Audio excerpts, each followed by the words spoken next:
When we look at the Congress now in Meghalaya, it seems to be in a complete shambles. Yes. So the fact that you've joined the Congress party shows that you have courage of conviction to turn it around. Sure, ma'am. It is not just that the Congress party, as people might say, that is in shambles. I'll tell you, the political system itself, the political ecosystem that we have within the state of Meghalaya is in shambles. We have very high maternal mortality, Exactly. high infant mortality. Recently, that report shows us to be having the highest number of dropouts. And in education, we are faring very badly. Then you've had the teachers' strike. How is education going to move forward? We are a society which does not really care. Yeah. We are a society probably which does not value family systems. We are a society which needs to drastically change in the years to come. Hello viewers, today we have another interviewee for Upfront, and he is an interesting young man who's been in the corporate world and has returned because he wants to do something for the state of Meghalaya. We have with us Manuel Badwar from the Congress party, and we would like you to introduce yourself. It's much better. Sure, ma'am, sure. Hello, viewers. My name is Manuel Badwar. I am from Kharmalki, the nice little hill just on the sides of Shillong, Malki. We are actually sitting in my residence right now, looking at the backdrop, which constitutes like Mukhra and many other places within Shillong city. Yes, ma'am. I have just come back to Shillong in 2016. Prior to that, I was with the corporate world for nearly 16 to 17 years. I've had various experiences in various companies. Born and brought up here only, but did your schooling here? Did my schooling in Edmonds, till my class 12. Okay. Left Edmonds after 12, did my graduation from Delhi. Okay. And then after completing my graduation, got into IIM, chose IIM Calcutta because of its proximity to my hometown rather. Then after, and plus since I was interested in finance. Okay. So finished my MBA from there, and then worked in corporates throughout my life, various companies, I think around 4 to 5 companies. So these 16 years of my experience basically are quite, the spectrum is quite big. Okay. So I've had experiences with telecom companies, I've had experiences with FMCG, I've had experiences with consulting, I've had experiences with just about any other industry which I thought is going to benefit for my long run. After 16 years of working there, I decided to come back to Shillong. So you have a business now here in Shillong? Yeah, so I when I came back to Shillong, I started a few businesses here and there. 2016 is when I started. Doing okay, fairly well. In fact, I started my own consulting company also in my wife's name. So we do it together. Okay. So we've got a few projects, good projects I might say. Some projects in Manipur, some projects in Himachal Pradesh, some projects, but projects in Shillong is hard to come by. You mean that there is no corporate culture here? Not necessarily that there's no corporate culture here, but it's a little difficult to find your way through. Okay. I mean, it's a maze which is very difficult for people, especially. Is it because you need to work with governments, or is it that the ecosystem for I believe it's the ecosystem that is not conducive for us. Other states is a little bit more conducive, at least as far as my experience is concerned. So let's come back. So now, not finding that ground for your corporate activities, is it that the reason why you want to join politics? No, ma'am. I'll tell you where my motivation for politics is. My father passed away when I was only 9 years old. Yes. I was born in politics, to be honest with you. The day I opened my eyes, I saw the hand in front of me. My father was anyway a congressperson. So because of which, I think those very initial days of my life, the formative years, right? There was always that sensation that I knew something about my father, that he had done certain things, that he was holding certain positions, and he had made a lot of effort in terms of so many things, especially when he was the industrial minister, I remembered. So even his briefcase, when he passed away, we opened it only 4 years after he passed away. Yeah. So when I opened that briefcase, and there were a lot of files inside, and all the files that I saw at a very young age of around 12 years, if I'm not mistaken, when I opened those files, I remember there was this industrial policy of Meghalaya. I read it through. Okay. Then that's where probably my interest started, you know, burning, developing. And then I think that candle I took with me for a long time. Okay. And when I went, and as I told you, and when I started working in corporate also, I always told my mom, I'm going to come back. See, it's like a soul searching kind of a thing for me, right? While fine at it's good. It's good to come back with a lot of experiences. Yes. So that maybe when you get into politics, you can start something. You can have a vision for the state. Yeah. Okay, let's come back to politics. You are going to face a very formidable rival. Yeah. A 3-time MLA who was also once in the Congress. What are your strategies to defeat this formidable rival? Per se, if you ask me, there's no such one-shot strategy, or there's no such whip that you can get it done, or there's no magic wand which will help sort things out, you know, in a way or the other. My understanding in politics is very plain and simple, ma'am. I always tell people that when we contest for elections, we are not fighting a battle. It is not a competition. We present ourselves to the world, and we present ourselves to the constituents and say that, look, this is who we are, and this is what we believe in, and this is what we perceive. But are you aware of the political culture here, which is the culture of money? Very much aware, very much aware. And you want to buck the trend, you want to do something different. Yeah. Which is creditable in a way, because, you know, everyone just wants to join that bandwagon of joining a party which has a lot of money. Yeah. And when we look at the Congress now in Meghalaya, it seems to be in a complete shambles. Yes. So the fact that you've joined the Congress party shows that you have courage of conviction to turn it around. Sure, ma'am. So that itself is a plus point. Today you had the elections. How do you see the Congress party behaving henceforth, or how will it unfold henceforth? Yeah. So I put it this way. It is not just that the Congress party, as people might say, that is in shambles. I'll tell you, the political system itself, the political ecosystem that we have within the state of Meghalaya is in shambles. Let's you know, you have to call a spade a spade. Yes. And that ecosystem is something which I think is not sustainable. Why it's not sustainable? Because the downward trend of the way governance is supposed to be run in the long run will definitely be impacted to a very large extent if we continue this trend. Yes, I hope you have been informing yourself about, you know, the human development indices in Meghalaya. Yes, ma'am. We have very high maternal mortality, exactly, high infant mortality. Recently, that report shows us to be having the highest number of dropouts. And in education, we are faring very badly. Then you've had the teacher strike. How is education going to move forward? How are we going to deal with the large number of young, aspiring, but not educated youth? Yeah.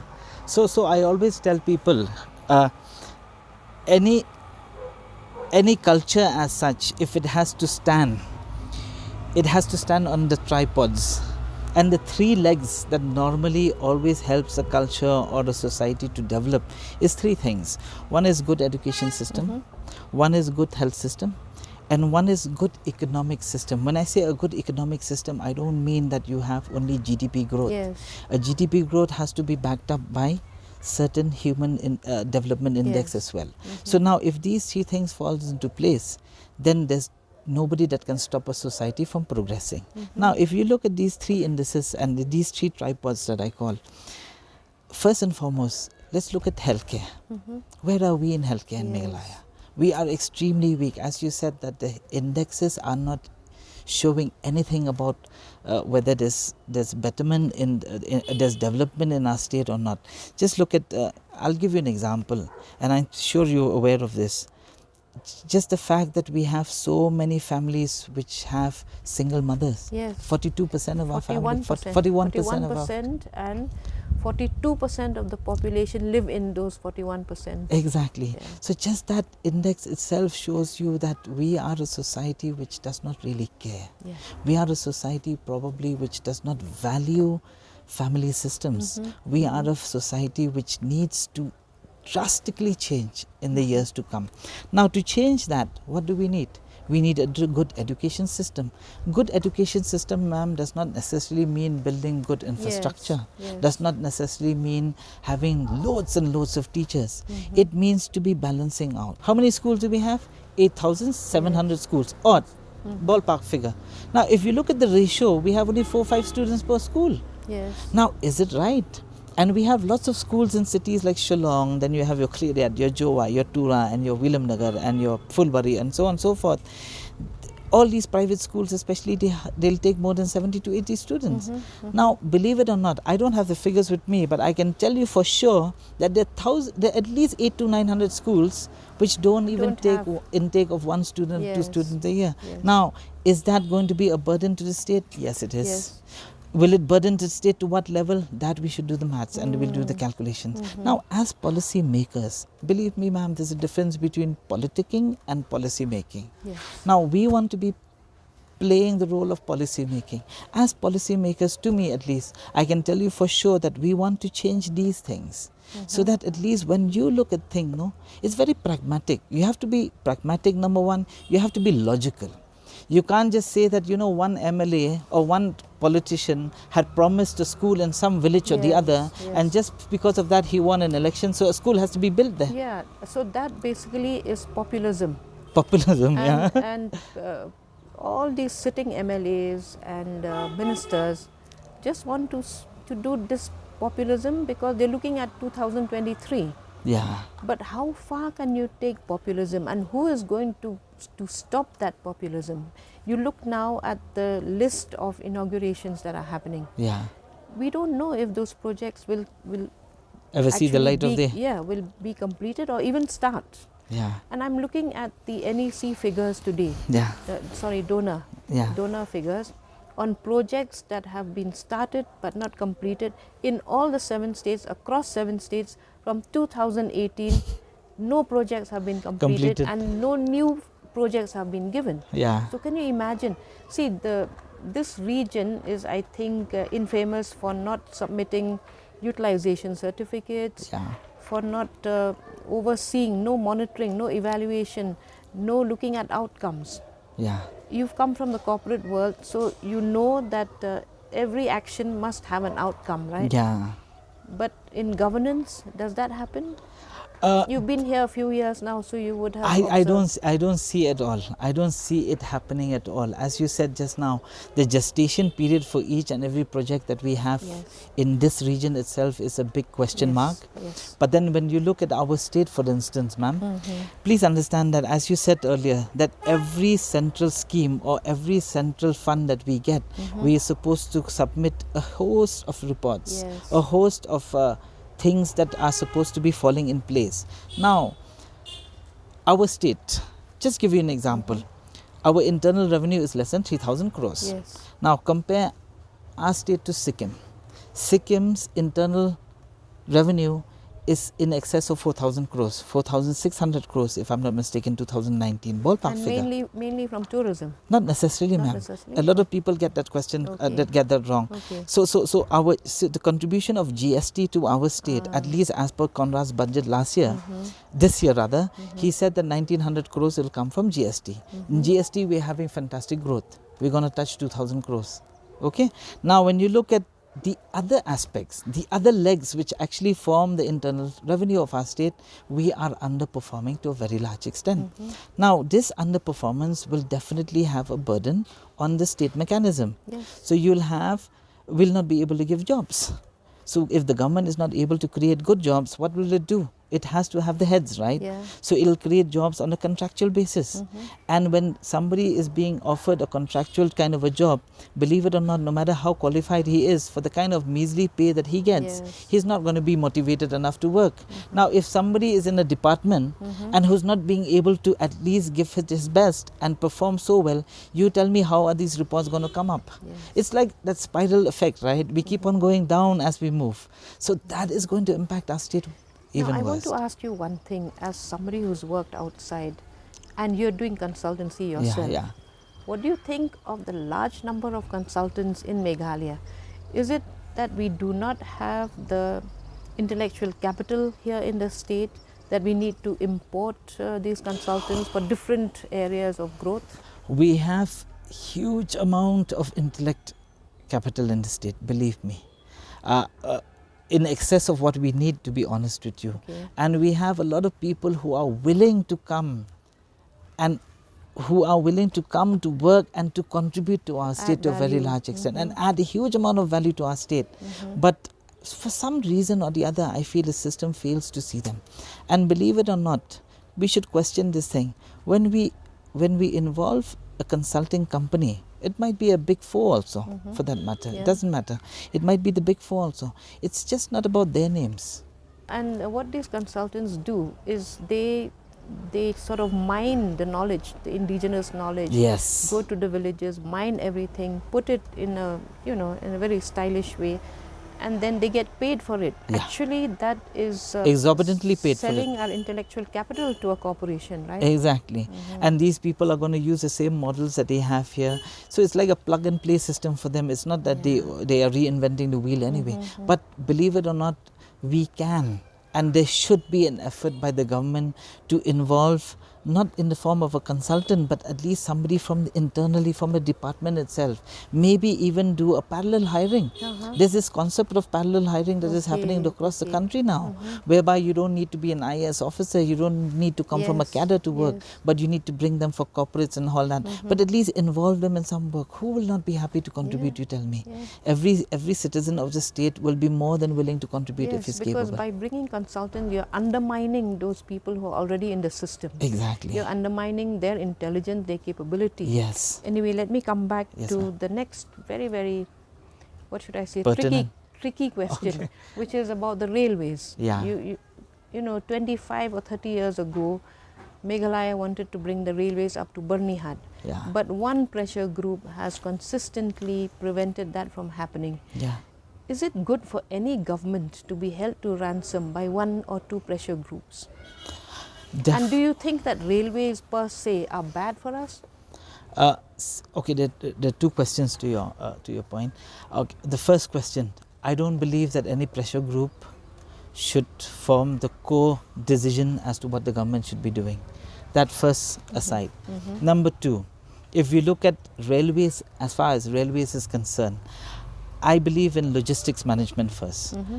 First and foremost, I think the government should at least start seriously looking at the inflation that we have in our state. If you don't want to look at retail inflation, look at wholesale inflation.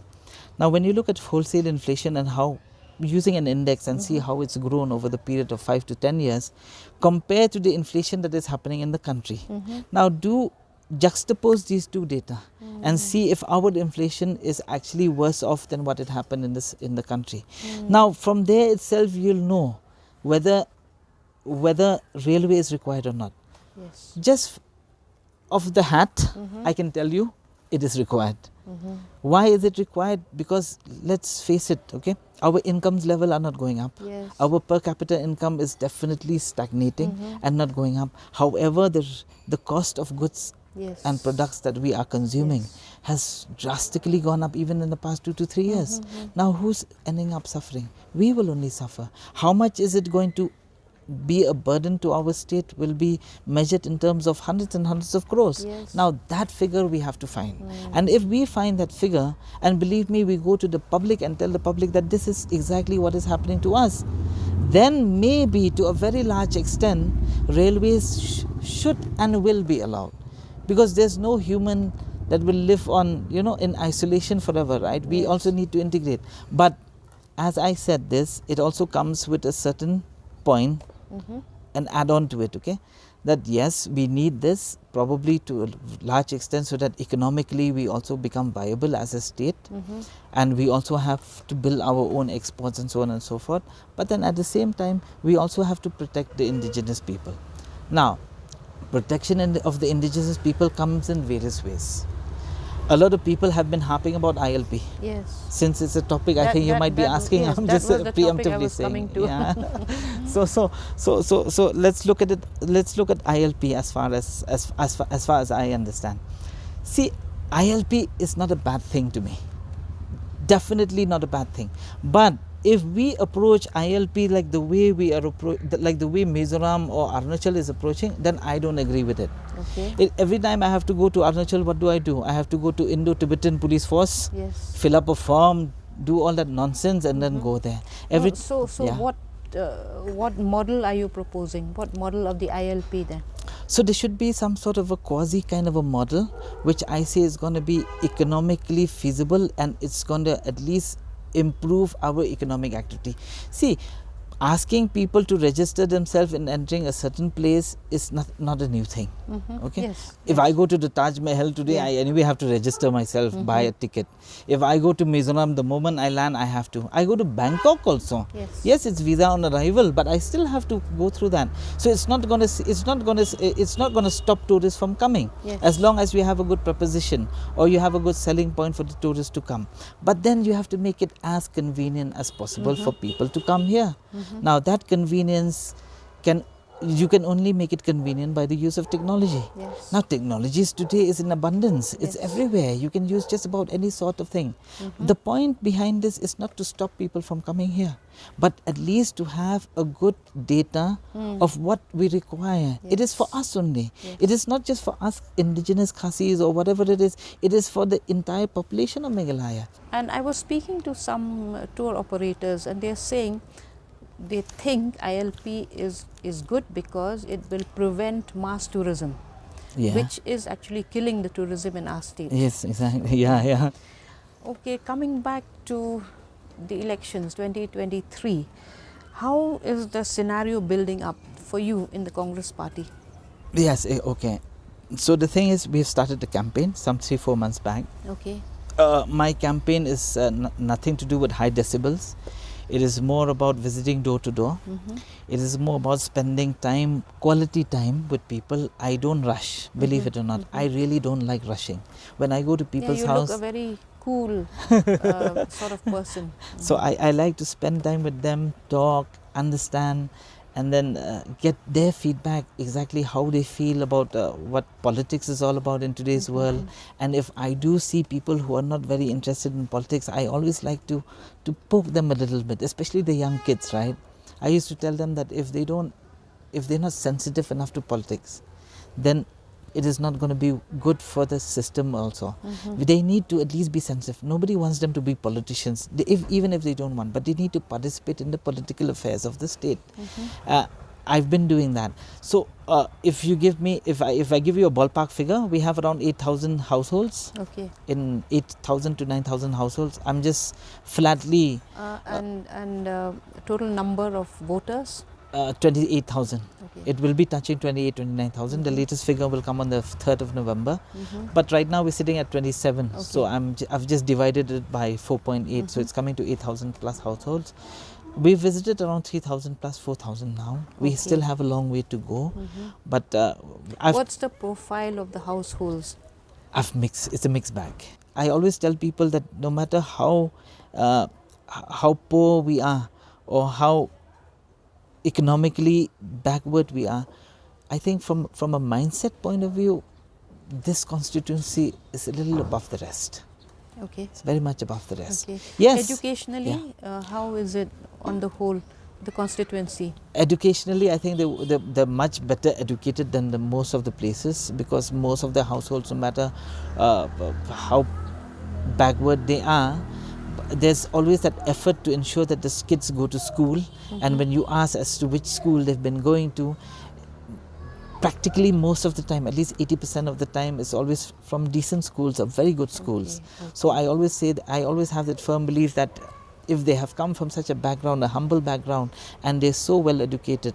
Because I always believe that education is also just not about passing your class 10 or passing your class 12, or just not about being a graduate. It is also about the kind of value systems that is being ingrained into your mind, and that kind of value system, I think, is quite prominent in these schools that they've been going to, which is practically around this area itself. So I won't say that from a intellectual point of view that they are backward. Okay. About this Bharat Jodo Yatra, how is it that no one from Meghalaya has participated so far? See, ma'am, the yatra itself, I think it's more or less down the backbone of the Indian subcontinent. Will it come here? So it's not branching out this side. Okay. So the yatra it's more about building that entire backbone itself. So from there it spreads. Yes, the news spreads. As a campaign, I feel it's a very important campaign. It is about bringing back India to what India should be. But as far as we are concerned, right now, especially in Meghalaya, being so close to our elections, it is going to be very difficult for us to even participate in a mass way for that. Yes. As far as our state is concerned, we are also trying to at least set afoot a much better foundation on the elections. Because you'll be starting from scratch this time. Most of us. It's almost like the party is going to start from scratch because you lost all of them. Yeah. And so it's zero representation in the assembly. Some people are actually writing off the Congress much before it's even started its journey. I don't think that's a good thing to happen, because the Congress is the party that brought independence, and also is the party that has led for so many years. Somewhere along the line it has lost its way. I'm wondering if these years of being in the opposition has taught the Congress any lessons, because we do need a strong opposition. Right now there's no strong opposition in Parliament. There's no strong opposition in the state in the also. State, yes. Yeah. So to a very large extent, I believe that the Congress is obviously rehashing itself. I will not say start afresh. Okay. I would say it's a computer that somebody had put on for 2 weeks in a stretch, and probably is slowing down because the cache is getting a little too full. Sometimes you just need to put it off, it deletes itself up, and then you just, when you rehash the entire system, it starts and it refreshes itself. Is it rehash or rebooting? Reboot or rehash, whichever way you want to put it. But then the whole point is, ma'am, it is also something which is, at least to me, it's a little progressive, because it allows new blood to also come back into the system. It creates enough room for new blood to come, and that creation of room for new blood to come, it only attracts people like me to come in. And believe it or not, it's just not about this place. It's just not about Laimukra and Malki. It's also about many other constituencies within the state itself. That we have people from IITs, we have people from IIMs, we have people who are PhDs, we have doctors, we have this, we have so on and so forth. And every time you meet them and you interact with them, you get that feeling that no, we are going to revive, and it's going to be something much, much better. And in today's world, ma'am, believe me, it's not so difficult. I'll tell you, because everybody sees it. You know what happens today between you and me, by tomorrow there'll be more than 20,000 people who've seen it. So these kind of things, they move very fast. Yes, we are not yet in when it comes to social media or these kind of things, we are not yet at par with probably the Bombays of the world. But then if you ask me to a certain extent... at the Shillong level or at the Meghalaya level, how strong is your social media wing? We are not that strong. We are not that strong. We are we are more focused on using social media vehicles, but not the populous ones. I think maybe that's one area that that's one area that we're still weak on, and I want to ask you one thing though. Have you been approached by any other party when you came back, or did you just have a one point agenda of joining the Congress? I'm a one point guy. I stick to what I want, and I'm not the type who will move anywhere. Okay. But apart from that, other things, no comments, I think. So, what are your expectations for 2023? Chances, your winning chances. See, ma'am, winning chances is always there. I come from a constituency which is anyway a pro-Congress constituency. I think people like my father, Officer Kharbuli, and then also late Peter Marbanyang has been stalwarts for the party. Yes. And they have stood through thick and thin Yes. and built this party up to the level that this party is today in at least our constituency. And with all due respect to them, I think this constituency deserves to at least continue that legacy. Yes. And it is also a constituency, believe it or not, which is like a beacon for the rest of the state. And if that beacon fails to shine, then believe me, the rest of the state will have ships moving in with Yes. not knowing exactly where to go. I think one of your very senior person from this constituency who has been contesting from here has moved away. So is that making it easier for you? Mr. B.M. Lanong I'm talking about. Okay, ma'am. Otherwise, you know, the votes would have split somehow. But he moving away, do you think will help? I don't. I see. Even if I have to project that as a mathematical equation, I think so. The equation will not be able to really pinpoint exactly whether it helps or it doesn't help. We don't know. Yeah. It's difficult. It's difficult to understand. It's a variable. Yes. It's a variable, but which is not. Okay. It has been very nice speaking to you. Yes, ma'am. And we've got a whole lot of ideas for young people to be listening to and imbibing, and maybe also aspiring to what you have done. Sure, ma'am. And that you've come into politics, I think is good for Meghalaya. Yeah. So viewers, we come to the end of this program. We hope that you will be listening to this program and learn a lot of new ideas, get a lot of new ideas about how someone from the corporate world is coming into politics. Maybe Manuel will bring part of that corporate culture of accountability, of looking for outcomes in everything that is being done, and making governance much more responsible and responsive. Thank you very much. Thank you.